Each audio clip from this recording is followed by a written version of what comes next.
आने वाले दिनों में 1,60,000 राशि और नियुक्तियां होंगी और उसमें जैसा कि सदस्य कह रहे थे, कंप्यूटर शिक्षकों की भी संख्या 26,000 होगी।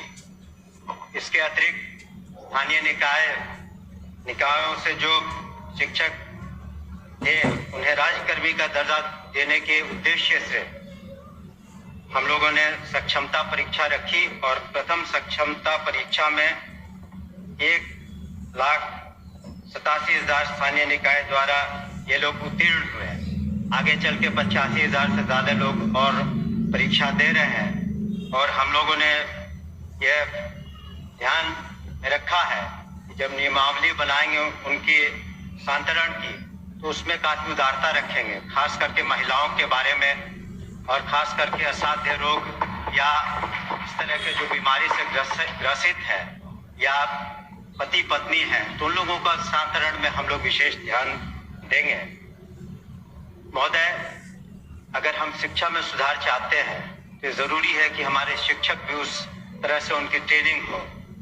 इसी कारण से हमारे जो SCERT जो इंस्टीट्यूट है, यहाँ पर मैं खुद भी गया हूँ, वहाँ पर हम लोगों ने किस तरह से शिक्षकों की ट्रेनिंग अच्छी तरीके से हो सके उस पर ध्यान दे रहे हैं और आने वाले दिनों में हमारा लक्ष्य है कि जितने शिक्षक हैं कम से कम साल में उनकी 2 बार ट्रेनिंग हो सके और वहाँ पर जो सिलेबस बनाया जाए वो ऐसे बनाया जाए कि वो आगे चल के हमारे छात्र छात्राएं जो कंपटीशन के एग्जाम्स देंगे उसमें वो बेहतरीन रूप से सामने आ सके, कर सके।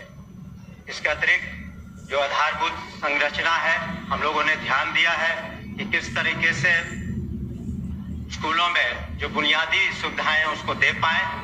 उसके लिए हम लोगों ने कार्रवाइयां की हैं मुख्यालय स्तर पर और जिला स्तर पर और हमने सभी माननीय सदस्यों से 10-10 विद्यालयों की सूची भी मांगी है जिसका आने वाले सत्र तक, इसके बाद के सत्र तक उसका हम लोग जीर्णोद्धार करने का प्रयास करेंगे।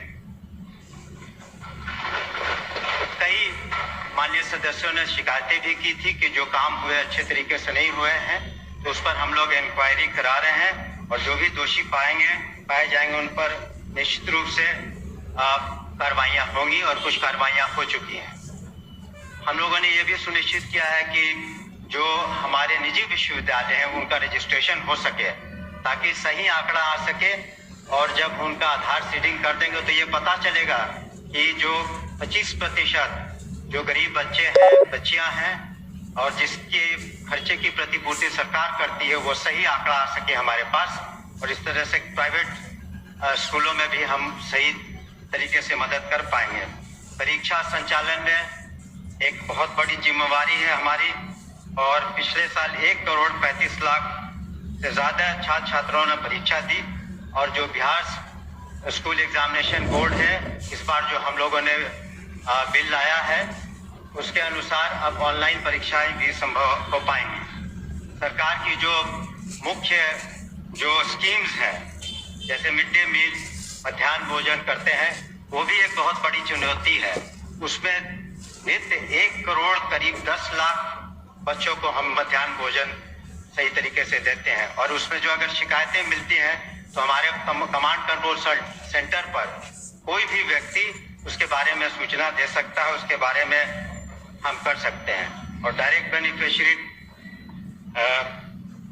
ट्रांसफर्स हम करा रहे हैं, स्टूडेंट क्रेडिट कार्ड भी हो रहा है और अंत में मैं कुछ आंकड़ों को प्रस्तुत करना चाहूँगा जिससे पता चलेगा कि किस तरह से शिक्षा में गुणात्मक सुधार आया है। शिक्षकों की संख्या महोदय 2006 में 1,80,000 थी, इस बार 2024 में 5,77,000 है। इस तरह से विद्यालय में जो छात्र और शिक्षक का अनुपात था पहले जो 65 और 1 का था अब 32 और 1 का हो गया। उसी तरह से साक्षरता दर में महिलाओं में पहले 33% थी अब 74% हो गई है। आउट ऑफ स्कूल चिल्ड्रन जो है 1% से कम हो गए हैं और बजट में 11 गुना से ज्यादा वृद्धि हुई है। अतः मैं अपने शेष अब एक हमने कहाँ टाइम है, आप समय कहाँ है?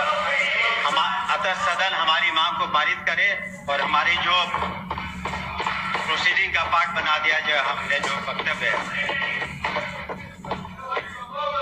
क्या माननीय सर श्री अजय कुमार सिंह अपना कटौती प्रस्ताव वापस लेना चाहते हैं? बोलेंगे तब ना। हाँ तो महोदय पुनः आग्रह बताइए। प्रश्न यह है कि शीर्षक की मांग 10 रुपए से घटाई जाए। जो इस प्रस्ताव के पक्ष में वे हाँ कहें। अरे आप भी नहीं बोले अजय जी। अरे आप कहें तो आप तो बोलिए। जो इस प्रस्ताव के विपक्ष में वे ना कहें। मैं समझता हूं कि विपक्ष बहुमत है, यह प्रस्ताव अस्वीकृत हुआ। अब मैं मूल प्रस्ताव को लेता हूं। प्रश्न यह है कि शिक्षा विभाग के संबंध में प्रथम अनुपूरक व्यय विवरण के अनुदान तथा नियोजन की मांगों की अनुसूची में सम्मिलित योजनाओं के लिए 31 मार्च 2025 को समाप्त होने वाले वर्ष के भीतर भुगतान के दौरान जो व्यय होगा उसकी पूर्ति के लिए बिहार विनियोग संख्या 2 अधिनियम 2024 के उपबंध के अतिरिक्त 10,391 करोड़ 30,83,000 रुपए से अधिक अनुपूरक राशि प्रदान की जाए। जो इस प्रस्ताव के पक्ष में वे हाँ कहें। जो इस प्रस्ताव के विपक्ष में वे ना कहें। मैं समझता हूं कि पक्ष बहुमत है, यह प्रस्ताव स्वीकृत हुआ, मांग स्वीकृत हुई। माननीय सदस्यगण, आज के लिए निर्धारित कार्यों के निष्पादन होने तक सदन की सहमति से बैठक की अवधि विस्तारित की जाती है। माननीय सदस्यगण, अब शेष अनुदानों की मांगे गिलोटिन के माध्यम से लिए जाएंगे। प्रश्न यह है कि प्रथम अनुपूरक व्यय विवरण के अनुदान तथा नियोजन की मांगों की सूची में सम्मिलित योजनाओं के लिए 31 मार्च 2025 को समाप्त होने वाले वर्ष के भीतर भुगतान के दौरान जो व्यय होगा उसकी पूर्ति के लिए बिहार विनियोग संख्या 2 अधिनियम 2024 द्वारा स्वीकृत राशि के अतिरिक्त कृषि विभाग के मांग संख्या 1 कृषि विभाग के संबंध में 303 करोड़ 35,45,000 रुपए, मांग संख्या 2 पशु एवं मत्स्य संसाधन विभाग के संबंध में 310 करोड़ 52,49,000 रुपए, मांग संख्या 3 भवन निर्माण विभाग के संबंध में 2,847 करोड़ 47,97,000 रुपए, मांग संख्या 4 मंत्रिमंडल सचिवालय विभाग के संबंध में 41 करोड़ 44,96,000 रुपए, मांग संख्या 6 निर्वाचन विभाग के संबंध में 87 करोड़ 85 लाख रुपए, मांग संख्या 7 निगरानी विभाग के संबंध में 48 लाख रुपए, मांग संख्या 8 कला संस्कृतियों के संबंध में 17 करोड़ 44,28,000 रुपए, मांग संख्या 9 सहकारिता विभाग के संबंध में 78,20,000 रुपए,